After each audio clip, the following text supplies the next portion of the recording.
Hi friends, कैसे हैं आप सभी लोग। उम्मीद करते हैं आप सब ठीक ठाक ही होंगे। जैसा कि आप इस चैनल पर आपको मैथ प्रोवाइड कराया जा रहा है, बायोलॉजी आपको मिल रही है, हिंदी भी मिली, कुछ रीजनिंग भी मिल रही है। जो हिंदी और रीजनिंग की क्लासें फिर रुकी हुई हैं, लेकिन वो बहुत जल्द फिर से स्टार्ट हो जाएंगी। तो आप जानते हैं कि जो हमारा एनटीपीसी की जो डेट है वो लग चुकी है। वो 28 दिसंबर से हमारा एनटीपीसी का एग्जाम नज़दीक है, मतलब होने वाला है और हमारा एग्जाम भी नज़दीक आ रहा है। तो आप जानते हैं कि एनटीपीसी का जो एग्जाम होगा, इसमें ग्रुप डी का बहुत इसमें जो स्टैटिक जीके है उसका बहुत बड़ा महत्व है। तो हम सोच रहे हैं कि क्यों ना हम आपके समझ स्टैटिक जीके की क्लास प्रस्तुत करें। तो आज हम आपके समझ जो आप ही क्लास लेकर आए हैं वो कौन सी होगी, वो स्टैटिक,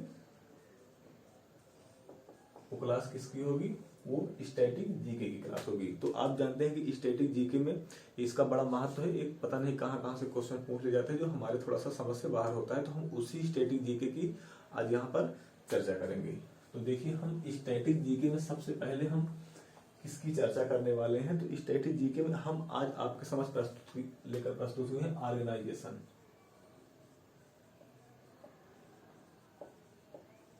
आपको आज क्या पढ़ाएंगे, ऑर्गेनाइजेशन या संगठन। ये अब देखिए, ऑर्गेनाइजेशन में हम स्टार्टिंग कहाँ से करेंगे। तो जो हमारा जो हमारी स्टार्टिंग होगी, हम कहाँ से स्टार्ट करेंगे, उसको यूएनओ,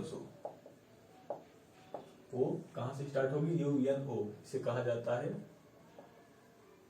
यूनाइटेड, आपका हो जाएगा यूनाइटेड नेशंस ऑर्गेनाइजेशन, यूनाइटेड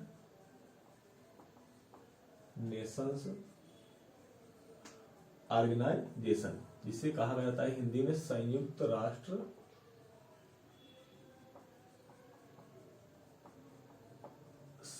राष्ट्र संघ। अब देखिए, जो संयुक्त राष्ट्र संघ है उसकी स्थापना तो वास्तव में देखा जाए तो 24 अक्टूबर 1945 को हुई थी। स्थापना कब हुई थी, 24 अक्टूबर 1945 को हुई थी। लेकिन जो इसकी स्थापना 24 अक्टूबर 1945 को हुई, वह क्यों की गई थी। तो हम जानते हैं कि जो इस संघ की जो स्थापना की जो बात हुई, तो ये आपका 24 अक्टूबर 1945 को जो आपका यूएनओ हुआ, इससे पहले एक आपका यूएन हुआ करता था। क्या हुआ करता था, यूएन हुआ करता था, या इसे ही क्या कहा जाता था, सॉरी यूएन नहीं, आपका लीग ऑफ नेशंस हुआ करता था। लीग ऑफ नेशंस हुआ करता था, जिसको क्या कहा जाता है, राष्ट्र संघ कहा जाता है। जिसको किस नाम से जाना जाता है, राष्ट्र संघ के नाम से जाना जाता है। अब देखिए, राष्ट्र संघ की स्थापना ये जो हुई थी, यह 10 जनवरी 1920 को हुई थी। 10 जनवरी 1920 को हुई थी। तो राष्ट्र संघ की स्थापना हुई क्यों थी, किस लिए राष्ट्र संघ या लीग ऑफ नेशंस की स्थापना की गई थी। तो हम जानते हैं कि जो हमारा पहला विश्व युद्ध था वो 1914 से 18 तक हुआ था। ये कौन सा हुआ था,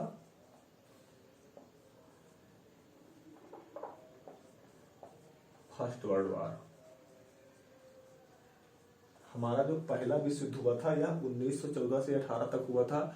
और उसके परिणाम क्या निकले कि इसमें बहुत ज्यादा जान माल की हानि हुई थी। अब कोई भी युद्ध होगा उसमें किसी को कुछ फायदा होगा, फायदा कुछ नहीं होता, सिर्फ नुकसान ही होता है। लोग मारे जाते हैं, घर तबाह होते हैं।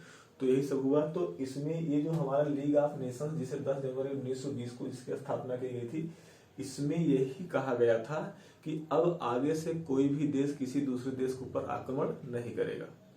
कहने का मतलब कि अब सभी, मतलब इसका काम ये था कि शांतिप्रिय, क्या हुआ था, शांतिप्रिय बनाए रखना, सभी देशों के साथ शांति व्यवस्था स्थापित करने का काम किसका था, ये लीग ऑफ नेशंस का था। लेकिन ऐसा नहीं हुआ।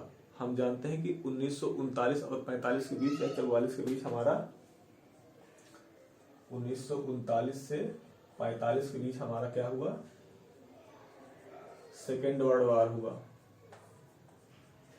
सेकेंड वर्ल्ड वॉर हुआ। अब इसमें आप जानते हैं कि इसमें पहले वर्ल्ड वॉर की अपेक्षा और भी ज्यादा इसमें क्या हुई थी, तबाही हुई थी। तो यह जब हमारा जो सेकेंड वर्ल्ड वॉर चल रहा था, तो इसी सेकेंड वर्ल्ड वॉर के समय ही 1 जनवरी 1942 को 1 जनवरी 1942 को पहली बार यूएनओ शब्द आया, ये पहली बार यूएनओ शब्द आया। और यह जो यूएनओ शब्द आया था इसका नाम किसने दिया था, तो रूजवेल्ट डी फ्रैंकलिन।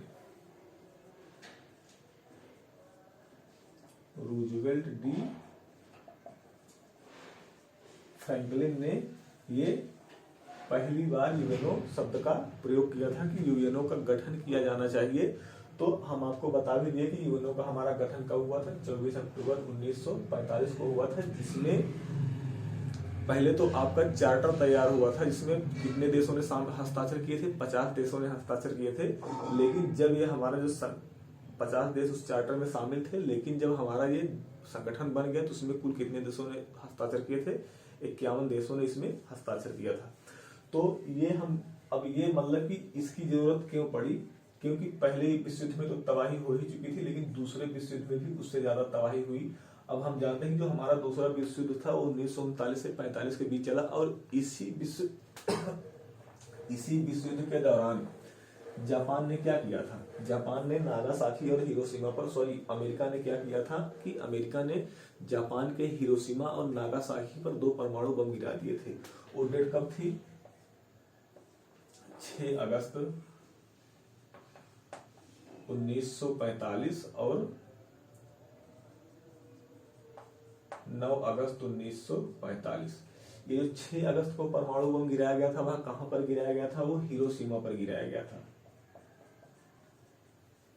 ये परमाणु बम कहां पर गिराया गया था, जापान के हिरोशिमा पर। तो जब अमेरिका ने बम, किसने गिराया, अमेरिका ने गिराया, या यूएसए ने, अमेरिका ने बम गिराया। तो अमेरिका ने सोचा कि हम जापान के ऊपर, चूंकि इसमें लगभग सभी देश सरेंडर कर चुके थे, लेकिन जो जापान था वह सरेंडर नहीं कर रहा था। तो इसमें अमेरिका ने सोचा कि हम जब यहाँ पर परमाणु बम गिराएंगे तो ये सरेंडर कर देगा, लेकिन पहले परमाणु बम के दौरान वह सरेंडर नहीं किया। उसके बाद इन्होंने क्या किया कि 9 अगस्त को दूसरा बम गिराया, कहां पर, नागासाकी पर। नागासाकी पर इन्होंने क्या किया, दूसरा परमाणु बम गिरा दिया, और ये भी किसमें आता है, जापान के ही अंदर आता है। तो इस तरीके से 2 परमाणु बम गिराए जाने के बाद जापान ने सरेंडर किया, और जापान ने सरेंडर कब किया था, 15 अगस्त को किया था। जापान ने कब सरेंडर किया, 15 अगस्त को किया। और यही आप जानते होंगे कि इसी 15 अगस्त की तारीख को यादगार बनाने के लिए भारत को किस डेट को आजाद किया गया था, 15 अगस्त को आजाद किया गया था। तो इसी फिर उसके बाद इसी बीच किसका गठन हुआ, ये आपका यूएनओ का गठन हुआ, यूनाइटेड नेशंस ऑफ ऑर्गेनाइजेशन का गठन हुआ। तो ये क्यों इसका गठन किया गया, इसका गठन इसीलिए किया गया था कि अब जो है कोई भी देश किसी दूसरे देश को गुलाम नहीं करेगा, या कोई भी विश्व युद्ध न होने की बात इस यूएनओ में कही गई। तो यहां तक की कहानी तो आपकी यूएनओ की हो गई। तो आइए अब हम यूएनओ के बारे में थोड़ा सा डिटेल से देख लेते हैं कि यूएनओ क्या है। देखिए जो हमारा यूएनओ है, इसकी जो स्थापना हुई थी वो 24 अक्टूबर 1945 को हुई थी। अब बात करें इसके मुख्यालय की, तो इसका मुख्यालय मैनहट्टन द्वीप पर स्थित है।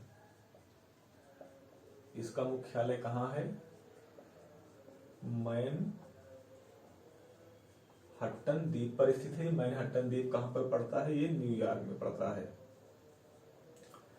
न्यूयॉर्क। और पूछा जाए आपका अगर क्वेश्चन ये बनता है कि न्यूयॉर्क जो है किस नदी के किनारे बसा हुआ है, तो आपका न्यूयॉर्क किस नदी के किनारे बसा हुआ है, वो आपका हडसन नदी के किनारे बसा हुआ है। और इसमें अब आपका क्वेश्चन ये मतलब ये तो हो गया कि स्थापना कब हुई थी, 24 अक्टूबर 1945 को हुई थी। आपका दूसरा क्वेश्चन हो गया इसका मुख्यालय कहां पर है, तो इसका मुख्यालय मैनहट्टन द्वीप पर है। अब इसमें यह पूछा जाता है कि इस यूएनओ के अंतर्गत कितनी भाषाएं हैं। तो अगर भाषाओं की बात की जाए तो इसके अंदर कितनी भाषाएं हैं, इसके अंदर 6 भाषाएं हैं। पहली आपकी हो जाएगी अंग्रेजी हो गई, दूसरी अरबी हो गई, फ्रेंच हो गई, अंग्रेजी, अरबी, फ्रेंच, रूसी और स्पेनिश, अरबी, अंग्रेजी, अरबी, फ्रेंच, रूसी, स्पेनिश और आपका चाइनीज हो गया। ये 6 भाषाओं को इसमें शामिल किया गया है। लेकिन अगर कार्यकारी भाषा की बात की जाए तो आपका अंग्रेजी और फ्रेंच हो जाएगा। कार्यकारी भाषा की अगर हम बात करें तो आपका क्या हो जाएगा, अंग्रेजी एवं फ्रेंच आपकी क्या हो जाएगी, कार्यकारी भाषा हो जाएगी। कहने का मतलब कि इन्हीं भाषाओं में आप कार्यकारी भाषा मतलब इन्हीं भाषाओं में जो काम काज होते हैं वो किस भाषा में होते हैं, आपके अंग्रेजी और फ्रेंच में होते हैं। लेकिन मान्यता प्राप्त कितनी भाषाएं हैं, वो मान्यता प्राप्त आपकी 6 भाषाएं हैं। तो ये आपका यूने हो गया। तो यूने के कुछ अंग भी हैं। तो अगर हम अंग की बात करें तो यूनो के कितने अंग हैं, तो यूनो के 6 अंग हैं। यूएनओ के अंग ये कितने हैं, 6 अंग हैं। लेकिन वर्तमान में कितने कार्यरत हैं, तो आपके सिर्फ 5 ही अंग कार्यरत हैं। बाकी अगर देखा जाए अंग संख्या की दृष्टि से तो कितने अंग हो जाएंगे, आपके 6 अंग हो जाएंगे। तो ये आपका ये यूएनओ हो गया। अब हम आइए इसकी शाखाओं या इसके अंग के बारे में हम आगे जानकारी प्राप्त करते हैं।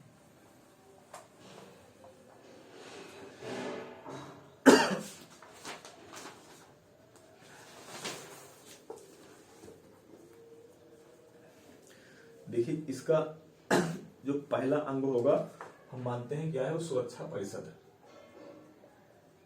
सुरक्षा परिषद ये इसका क्या हो गया, ये पहला अंग हो गया।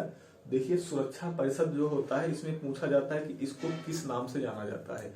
तो सुरक्षा परिषद जो होती है इसको दुनिया की पुलिस लाइन के नाम से जाना जाता है। इसे किस नाम से जाना जाता है, दुनिया की पुलिस मैन के नाम से इसको जाना जाता है। और इस सुरक्षा परिषद में कुल सदस्य देश कितने हैं, तो इस सुरक्षा परिषद में कुल सदस्य देशों की संख्या कितनी है, जो सदस्य देश है उसमें 15 है। और इन 15 देशों में अस्थाई एवं अस्थाई 5 ऐसे देश हैं जो अस्थाई हैं और 10 ऐसे देश हैं जो अस्थाई हैं, जो बाद में चेंज हो जाते हैं। लेकिन 5 ऐसे देश हैं जो कभी बदलते नहीं है। तो इन 15 देशों को 2 भागों में डिवाइड किया गया है। पहला अस्थाई देश और दूसरा अस्थाई देश। अस्थाई देश, जो अस्थाई देशों की संख्या कितनी है और अस्थाई देशों की संख्या कितनी है, तो अस्थाई देशों की संख्या आपकी 5 है और अस्थाई देशों की संख्या वो आपकी 10 है। तो अब देखिए अगर ये अस्थाई देश है तो कार्यकाल तो इन्हीं का होगा, क्योंकि अस्थाई देशों का तो कोई कार्यकाल होगा नहीं, वो तो फिक्स हो चुके हैं। तो अस्थाई देशों की संख्या में अगर हम बात करें इसके कार्यकाल की, तो इनका कार्यकाल कितना होता है, वह 2 वर्ष का होता है। इनका कार्यकाल कितने वर्ष का होता है, वह 2 वर्ष का होता है। अब अगर भारत की बात की जाए, क्या कभी भारत इस सुरक्षा परिषद का अंग बना हुआ है, तो भारत इस सुरक्षा परिषद का अंग कितनी बार बन चुका है, वह 8 बार। जो हमारा भारत है वह 8 बार इस सुरक्षा परिषद का संघ बन चुका है। तो अब देखिए अब हम इसके देश के बारे में देख लेते हैं। देखिए जो यहाँ पे आपका जो अस्थाई देश है वो इंपॉर्टेंट बनता है कि इसमें अस्थाई देशों की संख्या जो है वो कौन कौन सी है। तो इसमें आपका पहला हो जाएगा ब्रिटेन, ब्रिटेन के बाद फ्रांस हो गया, उसके बाद अमेरिका हो गया, ब्रिटेन, फ्रांस, अमेरिका, रूस और आपका क्या हो जाएगा, चीन हो जाएगा। ये यूएनओ की ये सुरक्षा परिषद के क्या है, ये अस्थाई सदस्य हो गए। तो आप इसका स्क्रीनशॉट ले लीजिए, यहाँ पे ये इंपॉर्टेंट है। इसमें इसे किस नाम से जाना जाता है, दुनिया की पुलिस मैन के नाम से जाना जाता है। सदस्य देशों की संख्या कितनी है, इसमें सदस्य देशों की संख्या आपकी 15 हो जाएगी। इसे अस्थाई देश 2 तरीके से हो गया। अस्थाई देशों की संख्या कितनी है, 5 है, और अस्थाई देशों की संख्या आपकी कितनी हो जाएगी, 10। तो यहाँ पे आपका अस्थाई देशों में आपका कार्यकाल मोस्ट इंपॉर्टेंट है। ये पूछा जा सकता है कि जो सुरक्षा परिषद के अस्थाई देश है उनमें उन सदस्य देशों की कार्यकाल कितनी वर्ष होती है, तो कार्यकाल कितना वर्ष आपका हो जाएगा, वो 2 वर्ष हो जाएगा। देखिए जो हमारा जो नेक्स्ट होगा हमारा 2nd नंबर का